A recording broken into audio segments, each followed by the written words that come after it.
Is our passive income safe, or are Robinhood dividends going away? Yes. That's it, we're done, have a good day. No, I'm kidding.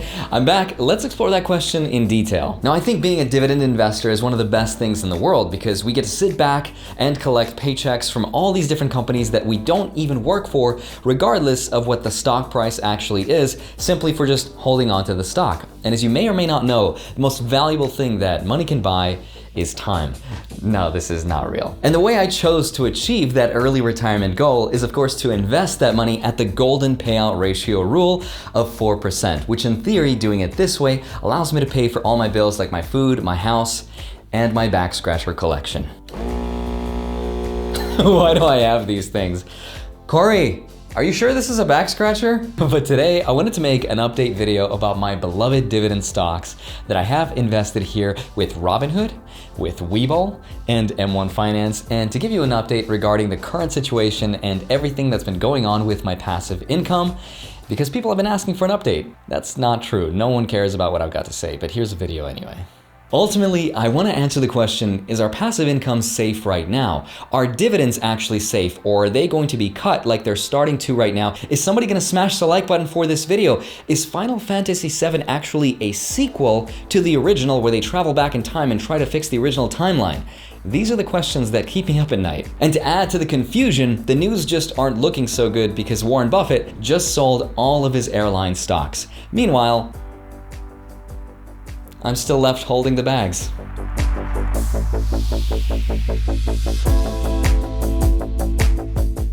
Hi, my name is Andrei, Jikh. Hope you had a great weekend. I'm actually wearing pants today, and the richest man that had ever lived when adjusted for inflation was John D. Rockefeller, and he was quite the feller. To quote him, "Do you know the only thing that gives me pleasure?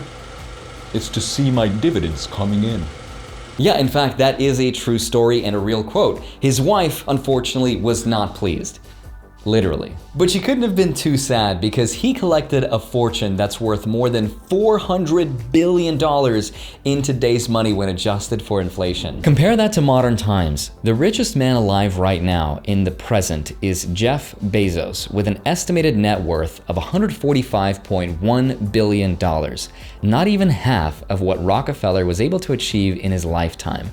That really puts things in perspective as to how much wealth one man can have. But to quote Kanye, no man should have all that power. So the stock market was like, hold my beer, and my dividends disappeared. As a result, Warren Buffett recently decided to sell all of his airline stocks. And when the richest and smartest investor decides to pull out of an entire industry of companies, there must be a reason why. He didn't tell me what it was, but we're gonna try to find out. Here are the facts. Berkshire Hathaway, Warren Buffett's company, reported a net loss of $50 billion in the first quarter. So now we can confidently say that Warren Buffett has lost more money than you and I and all the people that will ever watch this video combined. But don't get too excited because he also has more money than you and I and all the people that will ever watch this video combined at $137 billion in cash. Now, some people have taken to notice this as a sign of troubles ahead, because why else would he keep that much cash on the sidelines unless surely there was a stock market crash coming soon? Now, his company owned precisely 11% of Delta, 10% of Southwest Airlines, 10% of American Airlines, and 9% of United Airlines.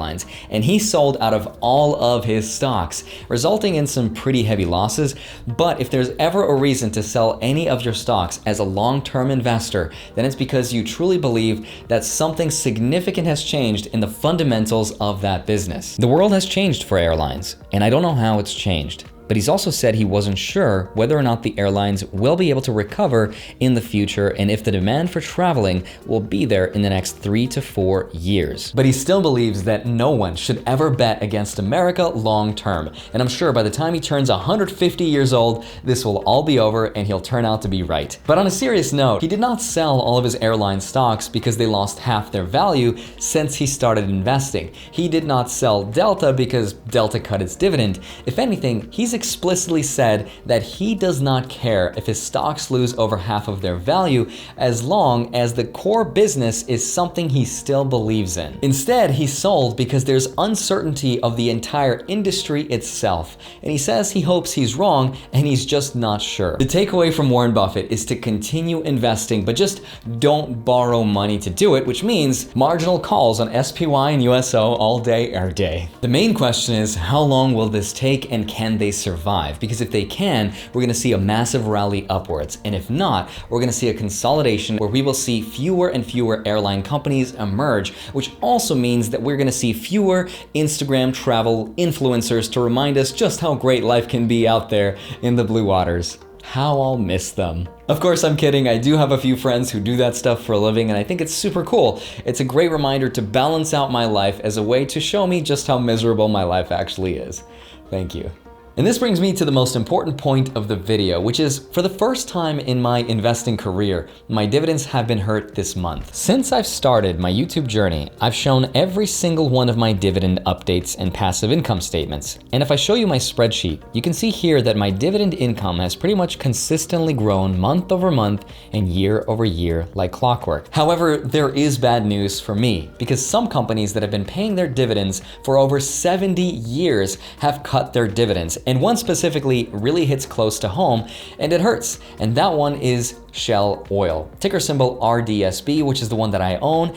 And this dividend represents the first dividend cut of its kind since World War II, which is insane. And this is truthfully very scary to an investor like myself, who at the core of my strategy is just a buy and hold long-term blue chip dividend stock investor. And this dividend cut represents a massive $161 decrease per year, which is pretty substantial, but not too surprising considering a barrel of oil recently hit negative $37, which doesn't even make sense. We have literally run out of places to store our oil because we're producing far more than we have a demand for it. And right now, the price of oil per barrel is floating around $20, and other giants in the energy sector like Chevron, BP, ExxonMobil are still paying their dividends and they're still committed. But if the price of oil per barrel holds for $20 for the next few quarters, then it's very likely that some of those giants are going to cut back on that dividend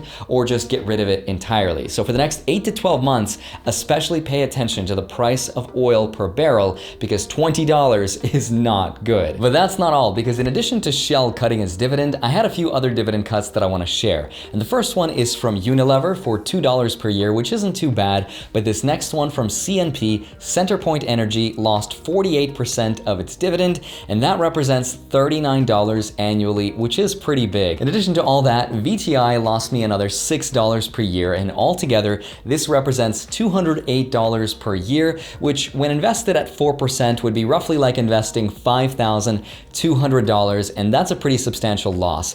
But there were some good news that I want to share as well. I got an increase from one of my favorites, Johnson & Johnson, for a pretty big $17 per year dividend raise of 6.3%.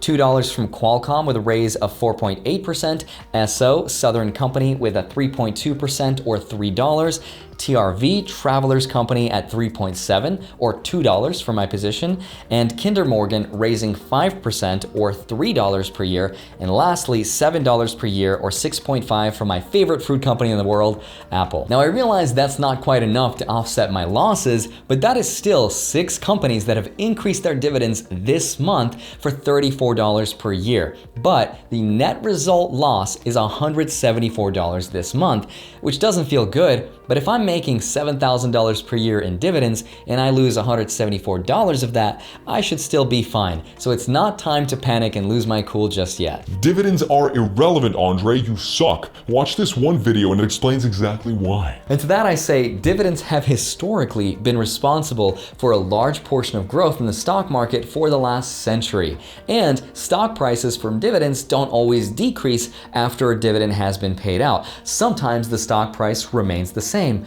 Other times it goes up, and other times it just doesn't make sense. But that's not the point, because dividends can also be paid to you tax-free if you hold those stocks in your Roth IRA account, like I have here with my M1 Finance account, which I also did a tutorial on. And if you want to retire early like I do, chances are you and I will probably be making less money in retirement than when we were working, right? That makes perfect sense, but get this, if you were to make less than $39,375, which is a really nice income, up from last year's $38,600, then you can earn all of that dividend income completely tax-free from all of those qualified dividends. And that's not even the best part. The best part is that if you're married at that point in your life and you decide to file jointly, as long as you both make under $78,750, then you will earn all of that income tax-free on qualified dividends. And $78,000 in retirement is an insane income. Most people don't even make that much while they're working. How about that? But just for reference, you would need a portfolio size of $1,968,750 invested at 4% to generate $78,750, and I'm guessing most people are nowhere near that amount. As far as my early retirement goes, I will be making most of my money tax-free if most of that money is coming from dividend income. And if I still haven't convinced you yet that dividends give you the staying power, especially in a time like this when the market is going lower, people are scared, so they pull their money out of the stock market as they wait on the sidelines for better times. Dividends are irrelevant, Andrei. Really?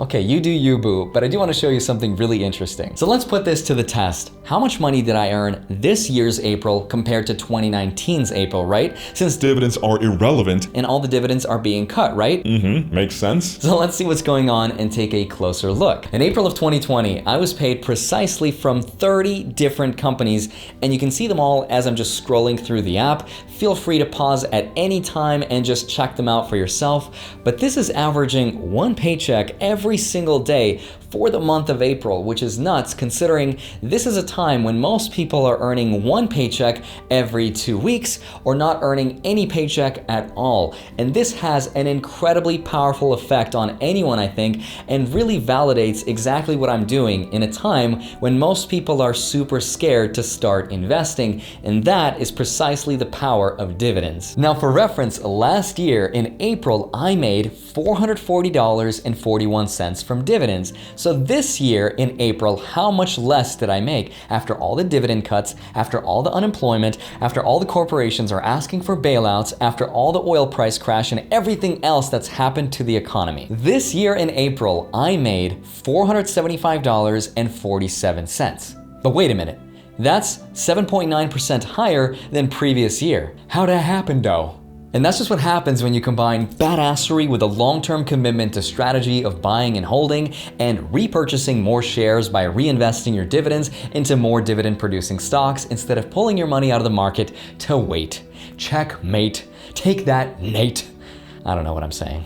But I won't get too ahead of myself and call myself a brilliant genius or anything like that. I'm not. This all happens automatically, and the reality is I'm really anxious to compare the second, third, and fourth quarter of my dividend income to last year because I suspect then will be a greater challenge. But I guess we'll see. And this is where you come in to smash the like button and subscribe so you can follow my journey to find out. But one thing is true, stock prices will move up and they will move down, but the cash that I receive every single month is all the proof that I will need to continue doing what I'm doing. But at the end of the day, holding cash is also a smart move, and that's exactly what I'm doing as well. Right now, I'm investing around $2,600 per month into dividend stocks, which is enough for me to feel like I'm making some progress, but not too much money to where I feel like I'm going to miss out on the opportunity if better opportunities present themselves and there's a big crash. That way I can actually buy the dip. But here's an interesting question that I would love to hear your thoughts on.